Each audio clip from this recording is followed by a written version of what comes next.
Vamos continuar falando também sobre saúde. Possivelmente você já ouviu falar sobre o nome herpes zoster, também conhecido como cobreiro, mas essa é uma linguagem bem popular e é uma infecção viral causada pela reativação do vírus da varicela zoster.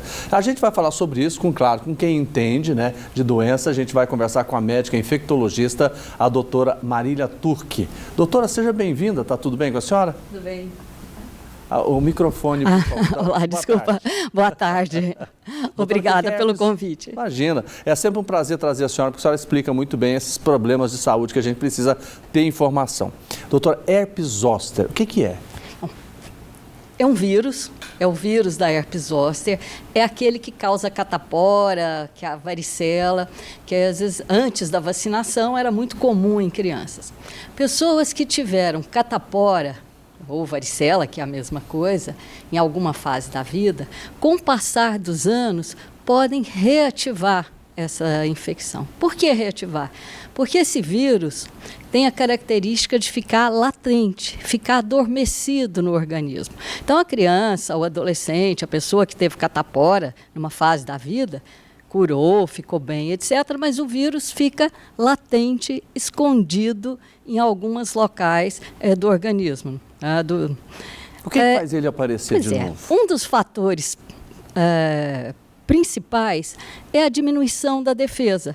E a diminuição da nossa defesa acontece primeiro com o passar da idade. Existe o chamado senescência. Somos jovens, 50, 60, etc. Mas à medida que o tempo vai passando, após os 50, 60 anos, existe uma maior possibilidade desse vírus reativar. E também situações de doenças associadas que já debilitam o organismo e que fazem com que esse vírus reative em qualquer fase da vida, até mais jovens. Então, sobretudo, pessoas que tomam imunossupressor, corticoide em dose alta, pessoas que têm doenças crônicas, às vezes não bem controladas, diabéticos, renais crônicos, transplantados. Doutora, a gente sempre ouve dizer que a herpes zoster dói muito. É verdade? Isso. Essa realmente é um grande motivo para as pessoas se vacinarem. O herpes zoster, então essa infecção, quando reativa, escolhe ou vem no trajeto de um nervo. Então só dá de um lado do corpo, né, seguindo o trajeto de um nervo. Pode ser da direita, pode ser da esquerda, pode pegar o rosto, pegar a região dos olhos, de ouvido. E como é uma alteração, o vírus está ali, latente, nesse trajeto dos nervos, é uma dor normalmente muito intensa, às vezes até desproporcional com as lesões na pele. Muitas vezes tem muitas lesões, bolhas, crostas na pele, que é o que a pessoa vê e fala, nossa, isso é um cobreiro, isso é um herpes zoster, mas além do queimor, do desconforto na pele, a possibilidade, é o risco de ter o chamado neurite. É uma dor no trajeto do nervo. Não perde força, não é um nervo responsável pela movimentação, pela mobilidade. São nervos responsáveis pela parte de sensibilidade. Doutora, ela pode causar um mal maior? Pode chegar a matar uma pessoa?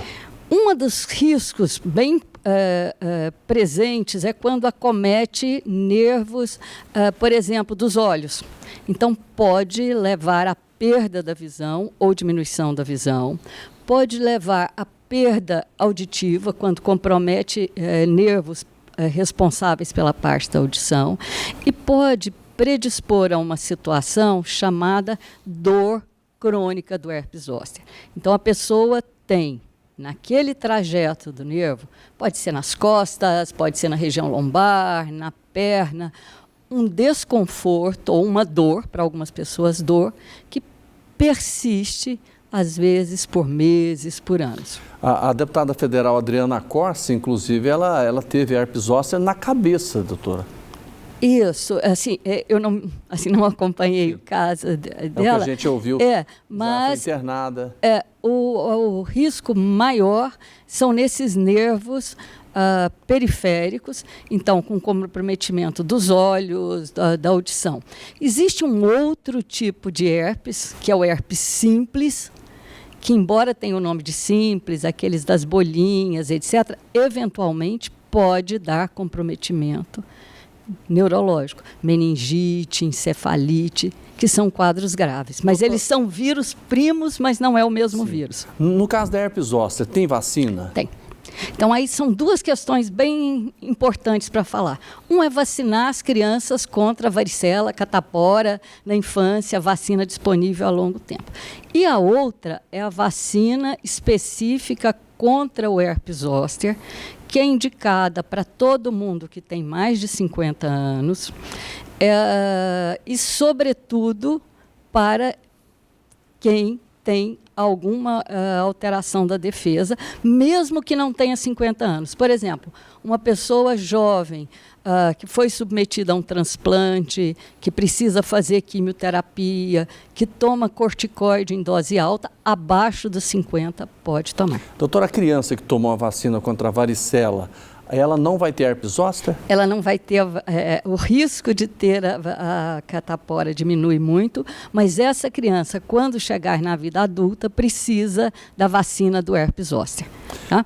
A vacina do herpes zoster é segura, já é licenciada e usada em vários países. No Brasil, disponível desde 2022, está sendo comercializada essa vacina. É só na rede particular, né? Só na rede particular ainda. Assim, pelo menos a intenção é ampliar para pessoas de maior risco na rede pública, mas hoje ela está disponível na rede privada. Começou a sentir essa dor forte, percebeu que é herpes zoster. Faz o quê? Muitas vezes começa com uma sensação de dormência, ardor, e depois aparecem algumas vesículas. Então, é importante procurar um serviço de saúde, um clínico, um infectologista, seja na rede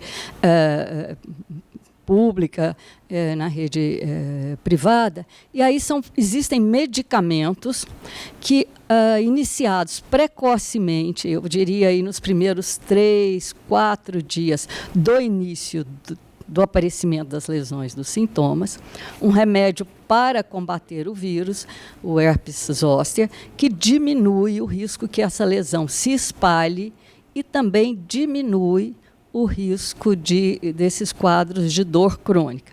Muitas vezes a dor mais intensa não é nem tanto na fase que aparecem as bolinhas, às vezes vem semanas depois. E aí a necessidade de ajuste de medicamentos analgésicos. Bom, nós conversamos com a médica infectologista, a doutora Marília Turque. Doutora, muito obrigado, uma boa tarde para a senhora. Eu que agradeço da possibilidade de falar dessa vacina que realmente evita quadros graves e diminui muito o risco de neurite crônica. Muito obrigada.